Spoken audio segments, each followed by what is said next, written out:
Happy Sunday, everyone, and welcome to Command Ops. It's a gloriously sunny day, so I thought I would hide away inside and do this live chat. And we're going to be just taking a look at the new Nighthaunt Battletome, which came out on Saturday. I had my copy, it arrived in the morning. And in between the football yesterday, myself and my friend got a couple of games in using the new Nighthaunt and the new Stormcast book. He's going Stormcast, I'm going Nighthaunt. I already have a noble demon army. He's new to Age of Sigmar. So we thought we would decide who wanted which army.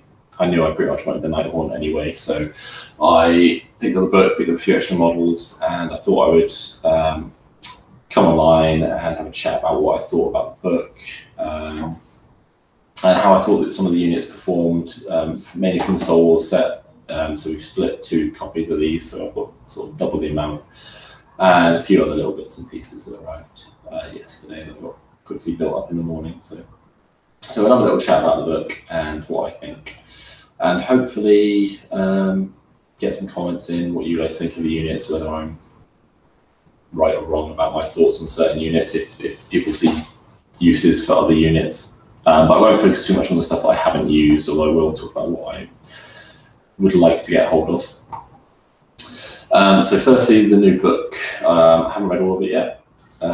It is only 88 pages, so it's quite a small one. Which it's a sort of a sub-faction anyway, so it's understandable why it's a reasonably smallish book. Obviously the same price as all the others, so but if you want it, you pay for it really. You've got about 30 odd pages of background. Again, I've read quite a bit of it now, not all of it though. Then you've got your painting pages and stuff, and all the new models and artwork. It's nice to have the painting sections in there. Talking about how to collect an army, what you might want, and then we get to the good stuff, the rules. So the rules come in at page 52 onwards. So we've got some new allegiance abilities for the Nighthaunt. We've got Aura of Dread, which is a good one, subtract 1 from the bravery characteristic of enemy models while within 6 inches of friendly Nighthaunt units. Deathless Spirits, roll each time you allocate a wound or mortal wound to a friendly Nighthaunt unit wholly within 12 inches of your general, or a friendly Nighthaunt hero, which I actually got wrong in the game the other day. I was only doing it for my general, but on a 6+, that wound is ignored. From the Underworlds they come, which is basically you can keep units in reserve and bring them on at the end of your movement phase. You can only keep a unit in reserve if you've already got a unit on the battlefield. So you can only have half your army in reserve, and you can only put them in reserve once you've got at least 1 unit on the battlefield. Feed on Terror, each time an enemy unit fails a battle short test, pick a friendly hero within 6 inches of that enemy unit and heal a wound. It's alright, didn't come up in our game, but it could. If you make this is probably the best one. Wave of Terror. If you make an unmodified charge roll of 10+, so unmodified, you can immediately fight with that unit. And you can again then fight in the combat step as well. So it basically gives that unit 2 attacks.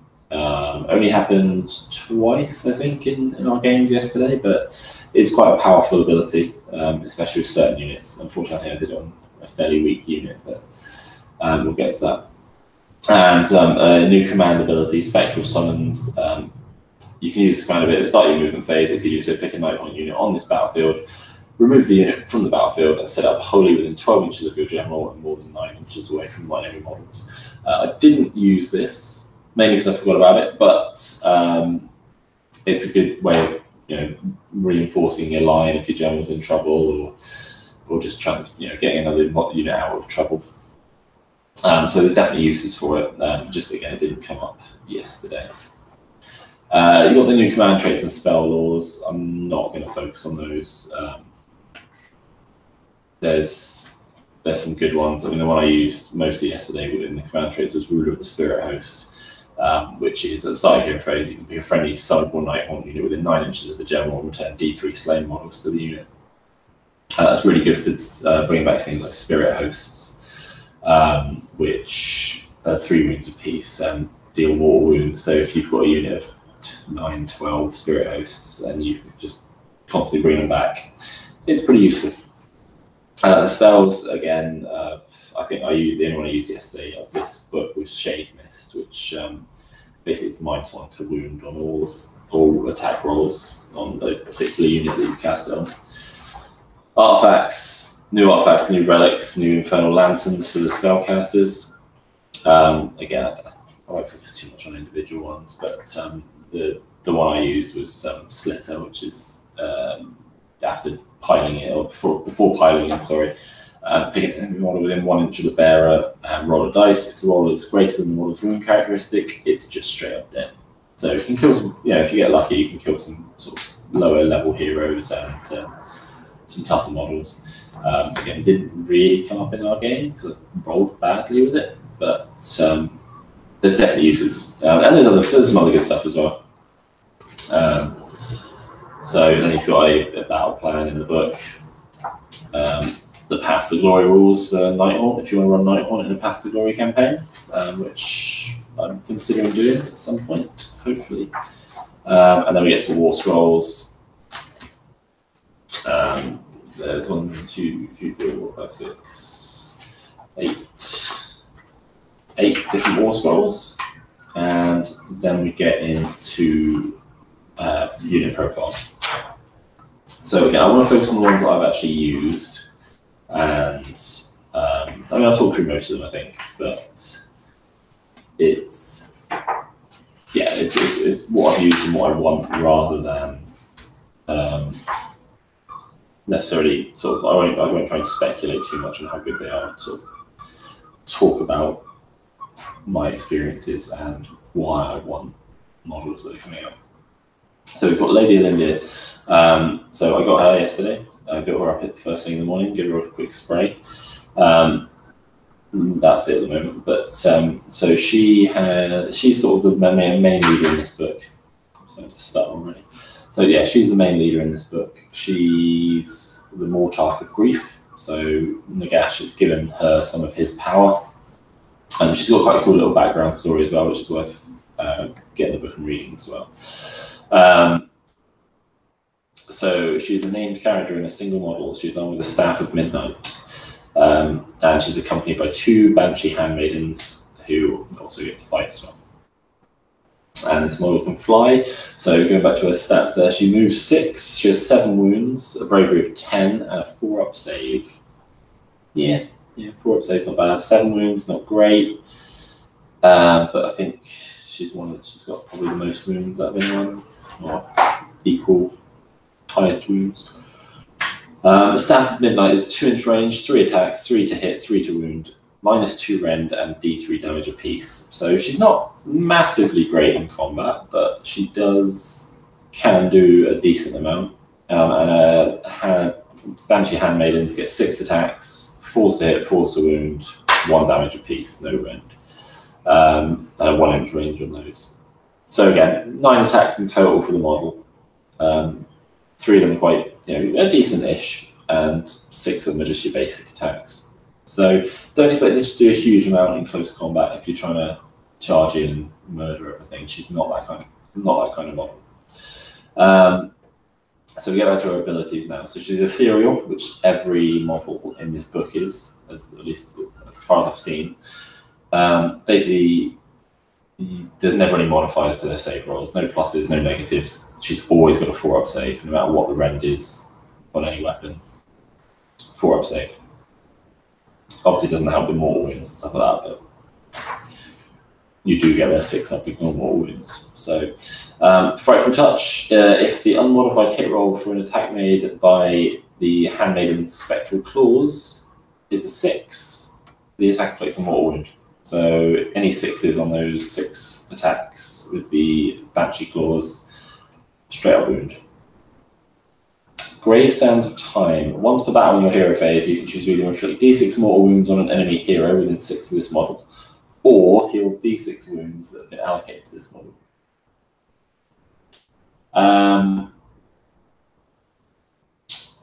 it's good to have both options, to be fair. It's similar, in fact, to one of the endless spells we'll get to later, where you can choose to heal or wound. Yeah, no, it's a good ability. It's only once per battle, but yeah, D6 is pretty strong. Yeah, better if it was just 6. Lifting the Veil. At the start of your hero phase, pick an enemy unit within 12 inches of this model that is visible to her and roll a dice. On a 1, nothing happens. On a 2-up, this unit suffers a number of mortal wounds equal to the roll. In addition, if any enemy models are slain by this ability, immediately heal D3 wounds that have been allocated to this model. It's a great ability, really strong. Chance of doing 6 mortal wounds and healing D3 wounds is a really good ability. Yeah, I really like that. And it comes up, you can just do it. So you need to be fairly close, 12 inches, but being able to just do it, and there's no penalty to doing it. On a 1, just nothing happens. She's the Mortarch of Grief, so add 1 to the number of models that flee from enemy units that fail a battle short test while they're within 12 of this model. Again, that's a nice strong ability. More people running away is always good. Didn't really come up against the Stormcast. They got decent-ish bravery. I don't think Pat failed any of his bravery rolls actually in that game. So, Wail of the Damned. At the start of your shooting phase, roll 2d6 for each enemy unit within 10 inches of this model, and if the roll for the unit is higher than its bravery characteristic, it suffers D3 wounds. Again, just get her close and start murdering people with more wounds. So she doesn't want to be too close, I don't think, because of her low wounds and not great combat, but when she is close, if she's got a little bubble of troops around her maybe, then she's going to do quite well. She's a wizard, and she can attempt to cast 2 spells and unbind 2 spells. She knows Arcane Bolt, Mystic Shield, and the Grief-Stricken spells, and obviously 1 from the lore in here. So Grief-Stricken is a casting value of 7. If successfully cast, pick an enemy unit that is within 18 inches of the caster invisible until your next hero phase. Subtract 1 from hit rolls for attacks made by that unit, and add 1 to hit rolls for attacks made with melee weapons that target that unit. It's good, yeah. Softens the unit up for you. I don't think I cast that yesterday, but I should have probably now, looking at it again. No rest for the Wicked Command ability. You can use the command ability in your hero phase if this model is your general and is on the battlefield. If you do so, you can return 1 slain model for each friendly summonable Nighthaunt unit that is within 12 inches of a friendly model with this command ability. So just her, obviously. So anyone within 12 inches, go back, go back, go back. It's only 1 model, but yeah, can make a difference. So that's Lady Olindia. She's 240 points, I believe. Yep, she's 240 points. She's obviously unique. I think she's well worth 240 points. It's a little bit soft with 7 wounds, but you're not going to get anything better than that in this book. So she's worth taking, I think. Although this could be the next one I haven't used because it's model's not out yet, but I'm looking forward to it. So the other 2 named characters that aren't out yet. But we've got Kurdos Valentian, the Craven King. The reason I want him, I'm not going to go too much in depth because I haven't used him yet, but the reason I want him is because this special bit is, if I cannot rule, none shall rule. At the start of the enemy hero phase, after the opposing player receives their command point for the turn, roll a dice, and on a 5-up, you take that command point from them and add it to your command points. So in a 5 or 6 turn game, you should be getting this at least twice on average. Again, you could potentially get it every turn and just completely deny your opponent any command points all game. I think it's huge. He is 220 points. He is much better in close combat than Olindia. He has a 4-up save and 7 wounds. He's not a wizard. But he can dish out quite a lot of damage. I actually I'm not sure if I would end up using him or her, or using both together for a real sort of in the lore. They're sort of together, and that he's there to sort of give her tactical advice because she was a bit headstrong and charging in and almost got herself killed. So Nagash was like, right, here's a new husband for you, and basically try and keep her in check. The other named character is called Ryken, the Grimhaler. He's a wizard.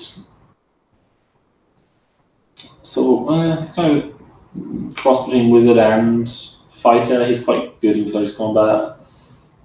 He's on like a undead Pegasus, so he's quite fast. Again, 7 wounds, 4 up save.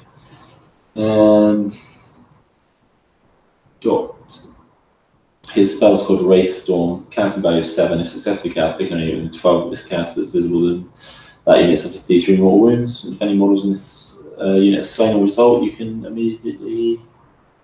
If any mortals in the unit are slain as a result of the spell, oh no, that unit immediately suffers an additional D3 mortal wounds. Can't go wrong, really. Just hit some wounds, hit some more wounds. As long as it kills someone. So again, Stormcast would be okay to do that on, I suppose, but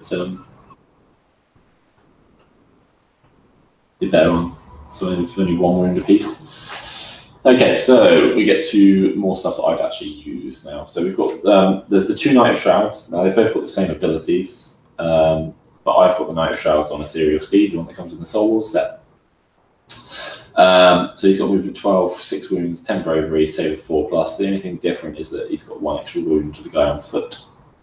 I think it should be 7 wounds, but it's not. So this model can fly, is ethereal, so his save's never changed. And if he kills an enemy hero, he gets to heal 1 wound.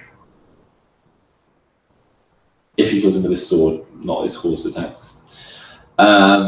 And his command ability is basically friendly Nighthaunt unit with wholly within 18 inches. At the start of the combat phase, you can give them all +1 to the attack characteristics of their melee weapons, which is strong. I gave it to a unit of the Reapers, and they had 3 attacks each. And they almost killed.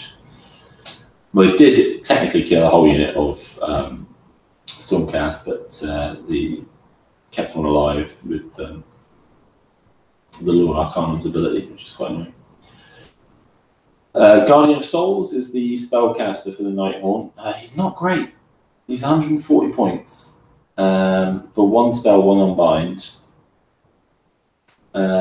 He's ethereal. He's combat. He gets choice of 2 options, 2 weapons. He's got a Chill Blade, which is 3 attacks, 3 to hit, 3 to wound, -1 rend or 1 damage, or a Maul of Judgment, which is again 3 to hit, 3 to wound, damage 2, but only 2 attacks and no rend.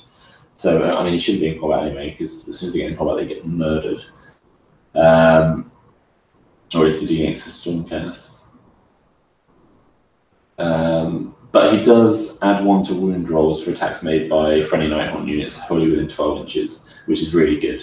So definitely worth taking. He's not a great spellcaster though, because he only gets the 1 spell. But his spell is Spectral Lure, which is return D6 wounds worth of models into a unit. So that's good. And there's ways to make that a lot better as well. One of the War Scroll battalions is the Guardian of Souls with 2 unit of Chain Rasps. And if you take the battalion, whenever you cast that, you get 2d6 Chain Rasps back instead of just d6. There is also a relic, which gets you basically d6 +3 back instead of just d6. So there are ways to improve that. He's okay. Like I probably sound a bit negative about him. He was pretty good, but I just think he's not a great wizard. I think that the book suffers from not having great wizards, or at least like a level 2 wizard. Like there's a relic that you can give them an extra spell, but Yeah, I'm probably going to run 2 of them just to make up for the fact. I don't know. We'll see. Linda might make up for it. She's level 2, so she took away some of the casting. So maybe I'll just stick to 1 and Linda. Who knows? Spirit Torment. He's the guy with the locks and keys. 5 wounds, 4 up save, move of 6, 3 attacks, 4s to hit, 3s to wound, -2 rend, D3 damage. So he hits pretty hard. Mine got killed before I could attack with him, so I couldn't tell you if he's actually any good in combat.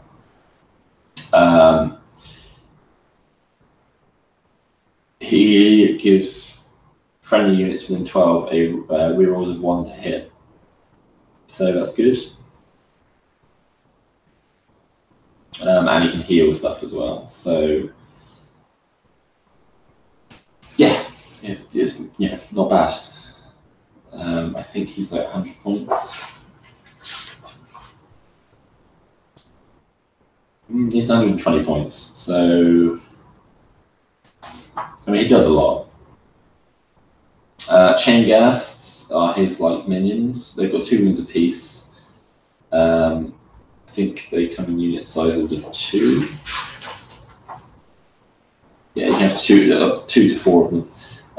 They've got missile weapons, which is the gas flail. The gas flails in close combat. There's D3 attacks each, 4s to hit, 3s to wound, -2 rend, 1 damage. And then there's the ghost flails in close combat, which is they get an equal number of attacks. Their attack characteristic is equal to the number of enemy models within 2 inches of the attacking model when the number of attacks made with the weapon is determined. Because I'm sure it's badly worded, but it basically you get an attack for every model within 2 inches. And again, it's to hit 4s, to wounds 3s. It's only -1 rend in close combat, but again, it's still only damage 1. But yeah, those guys are pretty good actually. I wouldn't mind 4 of those. It's a shame that they come in set with the Spirit Torment and not just. Why don't we not 3 Spirit Torments? How many points are there? 80 points for 2. 2 wounds apiece, 4 up save.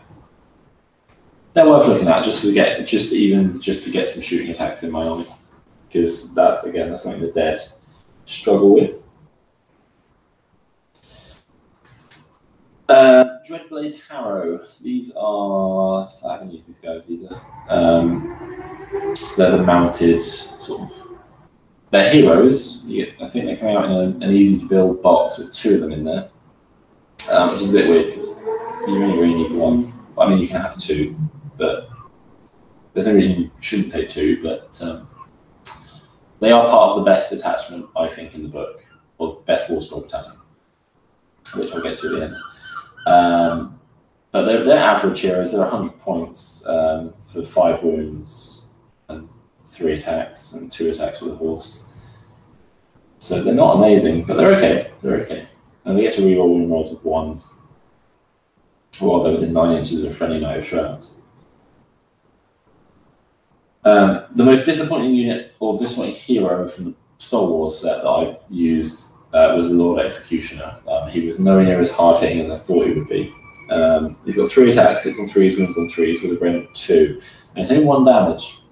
He's got a massive great axe. It's 2 damage if you roll 6 to wound. It was 80 points. It's cheap for a hero. He just didn't do it for me. I think he's actually better at fighting enemy heroes because he can pick an enemy hero in 3 inches and subtract -1 to hit rolls for attacks made by this hero. And he can shrug off mortal wounds on a 5-up, but he just didn't. He was fighting Celestar Ballista like the whole game and just couldn't kill it. It was bad rolling, but also he was doing like 1 wound a turn.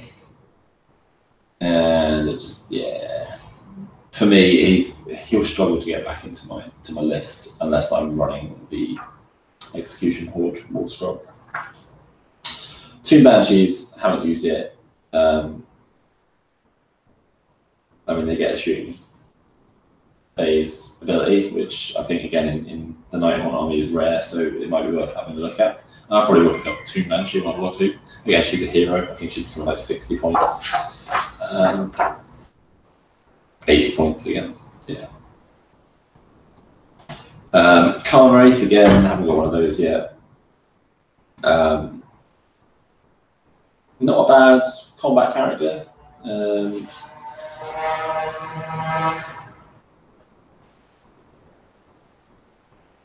Especially for 6s to hit, because it just does 2 more wounds. So yeah, he's worth taking. I don't know how many points he is. 60 points for a Khan Wraith. Okay, that's probably worth, if you've got a spare 60 points and a spare leader slot, he's probably worth chucking in. 4 wounds only, but definitely worth looking at him. Then we get to the units, or some more units. So these both are both ones I've used. I'm going to start with Grim Gas Reapers. So this is one in the Souls, which you only get 4 of, and they come in units of 10. Thanks, GW. So luckily I've got 8 because Nevermate have swapped forces, and I used the 2 extra Glaive Wraith Stalkers just to top up the unit to 10. Because Glaive Wraith Stalkers come in units of 4 and you get 5. There are issues with this set. There's not many, though it's a really good set. But in terms of the models you get with it, there are a few issues. So the Grim Gas Reapers, they move 8, which is quite quick for models, for bits of troops. Bravery 10, so they don't run away very often. 4-up save, which I kept making for a long time. This unit was basically in combat 4 out of the 5 turns of the game. I think we got wiped out in the last turn. Maybe turn 4 they got wiped out, I can't remember. But they were in combat by turn 2. And they did well. Now, I can reroll failed hit rolls for attacks as long as they have 5 or more models in the unit they're attacking, which is strong. Only, unfortunately, because I killed most of the unit in the first turn, then I didn't get the rerolls. But they hit on 4s, they get 2 attacks each, hit on 4s, win on 3s, rend -1, and damage 1. And the boss in the unit has a death knell, which is like a bell. That only gets 1 attack, hits on 3s, wins on 3s, rend 1, but damage 2. And if that kills someone, you can then inflict a mortal wound on an enemy unit within 3 inches. That did not happen once. That bell was useless. I got 1s or 2s for it every single time. So it didn't ever happen, but it could have. And it's still nice to have. Now, the unit I was most disappointed with was the Glaive Wraith Stalkers. And I thought they were going to be a bit rubbish, and they were. So they may not move to 6. They've got 4-up save again, 1 wound, 10 bravery, same as the Grim Gas Reapers, apart from a little bit slower. And they can have a drummer, which they did, which means I can retreat and charge in the same turn. And you can reroll all failed hit rolls for attacks made if this unit charges or is charged, or the target unit charged, which generally is they will. They hit on 2s. They don't hit on 2s. They get 2 attacks, which hit on 4s, 2 inch range, and they wound on 3s, but there's no rend and it's only 1 wound. I just found they didn't lack any kind of punch. I had 10 of them, charge 5 Sequitors. I think I killed 1 Sequitor, and I lost about 5 in return, and after that, they just couldn't win the fights. They were like, I didn't have 10 of these, I had 8 of these. 8 of these charged 5 Sequitors. They killed 1. And they just couldn't do anything. I think 5 of them died in the first round, and the other 3 just were picked off next turn. Really disappointing unit. I don't know why I would take them again. Not over the other stuff, unless I think they're the cheapest unit in the book.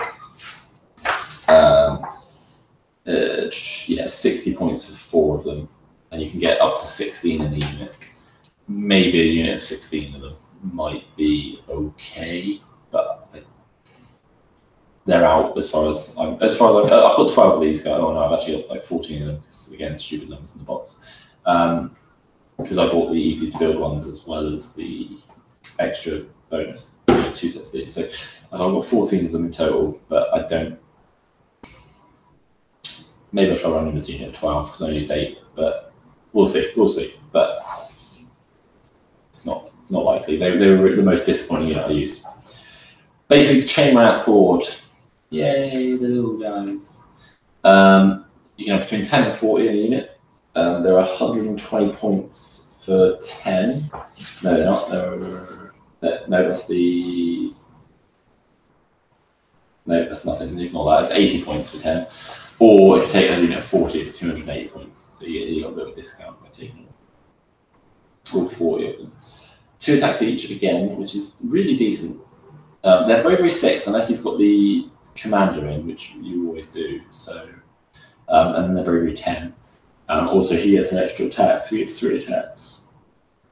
Movement of 6. Save of 5 up, but again, it's unmodifiable. So for a basic unit with a 5 up save, I failed lots of saves. I didn't make many 5 up saves in this game.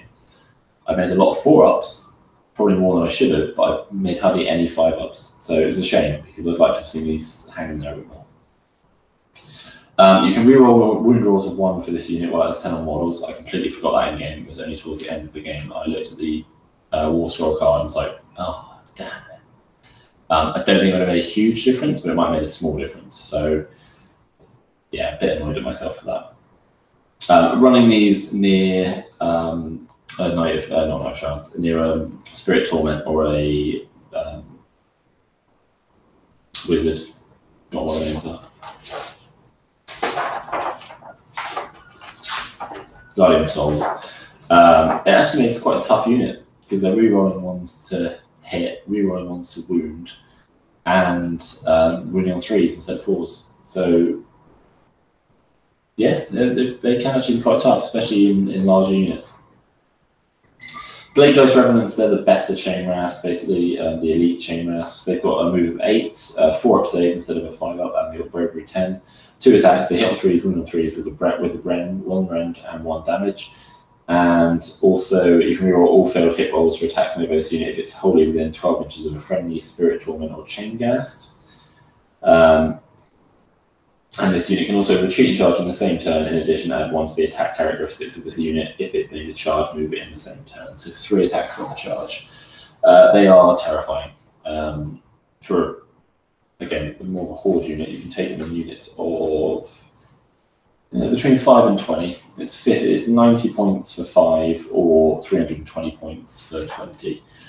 I think I'd want a unit 20.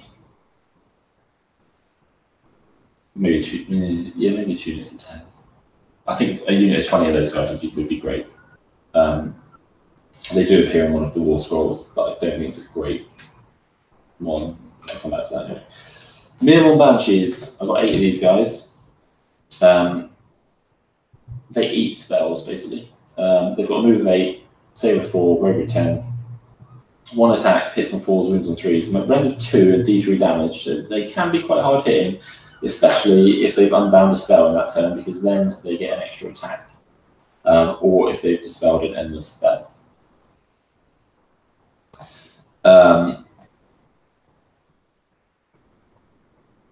If they dispel the spell, so they do take wounds, and they get 1 wound each, so you could lose a few.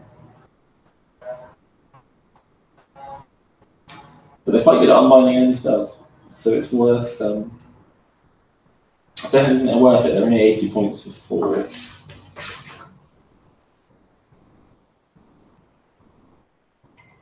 think. Yeah, 8 points for 4, or if you want a whole unit of 12, then you get it for 210. Not bad. Not bad, and very useful. Dreadside Paradans aren't out yet. They are like Banshee foot troops. Pretty deadly, get a lot of attacks with rend. And 6s do 2 damage instead of 1. Spirit Hosts. Mine didn't get the best use in the game because I brought them in from the underworld, close to the enemy, hoping to get a charge. I was on an objective, but it was close to the enemy. I was hoping to get a charge off. I failed that charge. And then he countered with 3 units, actually. It took 3 units to bring him down, but they did it almost. They did it in 1 turn. 6 bases of Spirit Host in 1 turn, but that was only because of a special rule. If one of them had lived, which it almost did, had 1 wound left, and he just had an ability that caused a wound if they'd already caused wounds. So there's nothing I can do about it. But had they lived, I would have been able to bring some back the next turn, and then they would have been more of a nuisance. So yeah, they would have been a lot better, but they're so good because 6 attacks per base, 5s to hit, which is rubbish, but on 6s to hit, it's just a straight up mortal wound. It's unmodified roll of 6, so they've changed it since the Legions of Nagash book. But still, you do find you roll at least a few 6s every time, so it can be a few rolls dead straight away, even before you roll into wound with the rest of the attacks. So they're not great, but if you've got some of the characters nearby that either give you +1 to hit or +1 to wound even. So just those attacks that do hit but that aren't mortal wounds can deal out a bit more damage. They're quite strong. 3 wounds a base as well with a 4-up save. It takes a lot to get through. And I think they're like 120 points for 3 bases, so they're worth looking at. Then you've got the Hex Wraiths, the cavalry of the Nighthaunt army. I've got 5 at the moment, looking at getting more. And that's, again, mainly to run one of the wall swap times we'll get to in a minute. So they get 2 they've got 2 wounds each, so they move 12, save a 4-up, bravery 10. They get 2 attacks, hits on 4s, wounds on 3s with 1 rend and 1 damage, and then their horses get 2 attacks each, hits on 4s, wounds on 5s, no rend, 1 damage. The leader gets an extra attack. Any rolls of a 6 inflicts a mortal wound, and then that's it. You don't actually offer wound on those. And in your movement phase, if this unit moves over an enemy unit, roll dice for each model in this unit that passes across the enemy unit, and for each roll of 5 up, that unit takes a mortal wound. That's a great ability if you can move over a unit, stop behind them, cause a load of wounds, maybe, and then charge into them and hopefully kill more. And then we get to the last unit in the book, which is one that I don't have yet, but I think it's important for the War Scroll Battalion I want to run, which is, I think, the best War Scroll Battalion. It's also a beautiful model when it's released. They've already shown it on the Warhammer community page. And that's the Black Coach. 280 points. Yep, 208 points is the only behemoth unit in the Nighthaunt army. It has a move characteristic of Star. It degrades. It starts at 14, goes all the way down to 6. It has 12 wounds, a 4-up save, 10 bravery. It is ethereal, so it's always a 4-up save. It gets the rider of it can get either a Reaper Scythe or a Soul Reach Grasp. In my opinion, the Reaper Scythe is better. And most of the special rules are for the Scythe, not the Soul Reach Grasp. The Soul Reach Grasp gives you a ranged attack of 10 inches, but I don't think it's worth, because it's also rend -3 for the Soul Reach Grasp, but it's only 1 attack. So, nah. I'll give it a go, but don't think so. And so it's got, if you have a Scythe, any rolls of 6 do 2 mortal wounds and nothing else. And also, with the little bearers on the side of the coach, they get 9 attacks when it's not injured, going all the way down to 5. But any rolls of 6s on their attacks do 1 mortal wound, and then the attack sequence ends. At the start of each battle round, roll 3 dice for each black coach on the battlefield, and for each 4-up, that black coach gains a level of power. And so you could go up to level 3 first turn. But basically, first level is in your hero phase, heal D3 wounds that have been allocated to this model. In addition, at the start of your hero phase, pick 1 friendly Nighthaunt unit within 12 inches and return D3 slain models to the unit. Wonderful. Second level is reroll hit rolls of 1 for this model's melee weapons. Excellent. And it's also, in addition, this model can run and charge in the same turn. Even better if you're moving up to 20 inches a turn then, if you're undamaged. Third level, after this model completes a charge move, pick an enemy unit within 1 inch of this model and roll a dice, and on a 2-up, that unit suffers D3 mortal wounds. Fourth level, this model can retreat and charge in the same turn. And fifth level is, in your hero phase, roll a dice for each enemy unit within 3 inches, and on a 4-up, that unit suffers D3 mortal wounds. I think this might be a bit overpowered. It's got 12 wounds, which heals D3 at the start of every turn if you've got the first level of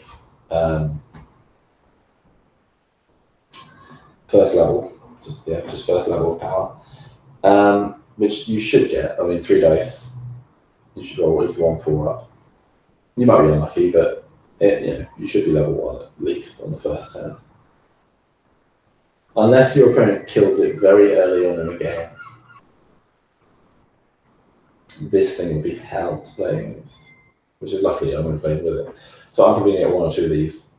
I think 2 might be a bit too much in a 2,000 point game, but it's worth trying. So now that there's the endless spells, there's 3 endless spells for death, or for Nighthaunt, I should say. There's the Shy Shrieker, which is a big scythe, basically. And if it moves over an enemy unit, roll a dice for each unit, for each model it moves over, and if the roll is greater than the model's save characteristic, they take a mortal wound. And it moves 8 inches. You pivot it, move it 8. There's Vault of Souls, which basically causes mortal wounds. If it ever gets to the point where it's caused 20 mortal wounds, it will explode. And there's the coolest one is Mortar's Turn Nexus, which is the hourglass. And basically, you can choose to either heal D3 wounds to a model within 6 inches, or to a unit within 6 inches, or you can choose to cause D3 mortal wounds. Yeah, which is pretty cool. So, to the War Scroll Battalion, I think is the best one. So it says that there's 8 War Scroll Battalions in this. There's the Nighthaunt Procession, which is the massive one, the one where you need 7 different other War Scroll Battalions. There's the Shroud Guard, which is either a Knight of Shrouds or Riken of the Grimhaler, and 2 units of the Blade Ghost Remnants. Which basically means, it gives the Blade Ghost Remnants a 5-up, ignore mortal wounds instead of the 6-up that you normally get. This is the best one. This is the one I really want to run as soon as I've got the models for it, which is the Death Rider Battalion, which is 1 to 2 Dreadblade Harrows, which is the okay-ish hero. 2 units of Hex Wraiths, so it could be 2 units of 5. Probably I'm going to run it as 2 units of 10, but we'll see how it goes. Which is going to be over 1,000 points. I think, if I do it that way. And then 1 Black Coach. And basically, add 1 to charge rolls for units from this battalion. In addition, any unmodified charge rolls of 9+, you get to do the free attacking bit. So it replaces the 10-inch charge ability. And it gives you +1 to charge as well. So you're more likely to make your charges, but even then, you're also more likely to get the unmodified roll of 9. And so that one is, if you want to run it minimally, so 1 of the Dreadblade Harrows, 2 units of 5 Hex Wraiths, and a Black Coach, it's 830 points. It's a big point sink, but I think if you keep that in reserve, summon it in, and then hit people with it, it's huge. Because you'd be have to deploy 9 inches away from enemies, so you'd have to roll an 8 on your charge. But if you manage to roll the 9, because you're getting +1 to your charge rolls, if you manage to actually roll the 9, then you're getting to attack twice basically, and that can just wipe people out. You've got the Condemned, which is a Spirit Torment, Chain Ghasts, and 2 Chain Mass boards, at least 20. pretty good. It means the chainmass hordes can reroll all hit rolls as long as they're within 15 inches of the torment or the chain ghasts. Don't dislike that. Chain Guard this is one I used yesterday, is a Guardian of Souls and 2 chainmass hordes, and basically means you get 2d6 slain models back in the chainmass horde if you cast a Spectral Lure spell. Also, if you cast Temporal Translocation spell, which I don't know what that is. What is that spell? Temporal Translocation spells. Oh, I don't know.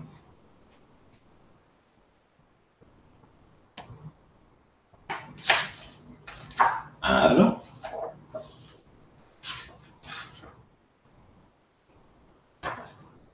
I don't know what Temporal Translocation is.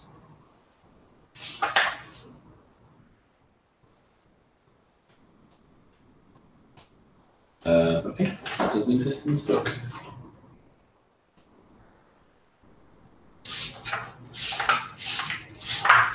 Oh well, if anyone can find that and tell me what it is, that'd be great. But Temporal Translocation, apparently, cast with guidance, you can return D6 slain models to the unit in addition to any other models returned by the Spectral Lure spell. I think the Temporal Translocation's been added there by mistake. Maybe, because it doesn't exist. Or maybe it does, I just can't find it. There's the Executioner Horde, which is 1 Lord Executioner and 3 Spirit Hosts. That makes the Executioner a bit better, but I just don't think he's good enough for me to want to take anymore. We'll see. He's only 8 points.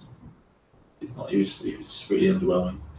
There's the Deathstalker Battalion, which is a Khan Wraith, 2 Grimghast Reapers, 2 Glaive Wraith Stalkers. I'd probably just ignore that just because of the fact it's got Glaive Wraith Stalkers in it. But add 1, and you only get to pick 1 enemy unit, and basically that unit you get +1 to hit and wound for that unit only. So unless if they've got a really powerful unit, I suppose maybe. Shrieker Host, 1 Tomb Banshee, 2 units of Dread Haradans, and 2 units of Mid 1 Banshees.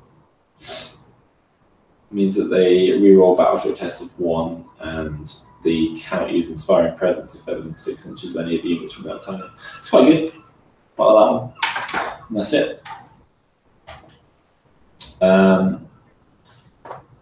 Yeah, so that's the Nighthaunt book in a brief sort of rundown in it. I didn't want to go too much depth with the stuff I haven't tried out yet, just because I haven't tried it, so I can't really give an opinion on it.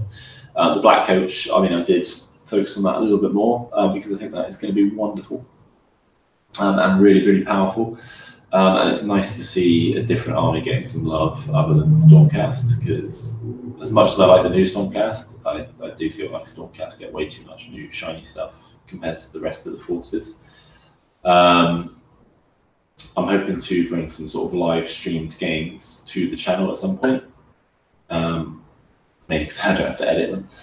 People can just drop in and out and watch. So we'll have a look at doing that, but that won't be until the armies are painted up. So it could be a little while before that happens. So I'm working on both my Nurgle and my Nighthaunt now. I should probably focus on one before starting the other, but there we go. I've actually probably got more Nighthaunt models painted than I have demons now.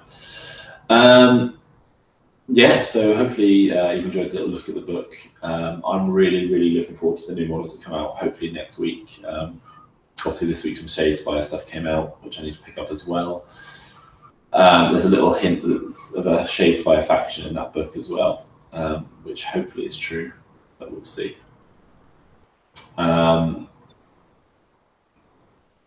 Yeah, thanks for watching.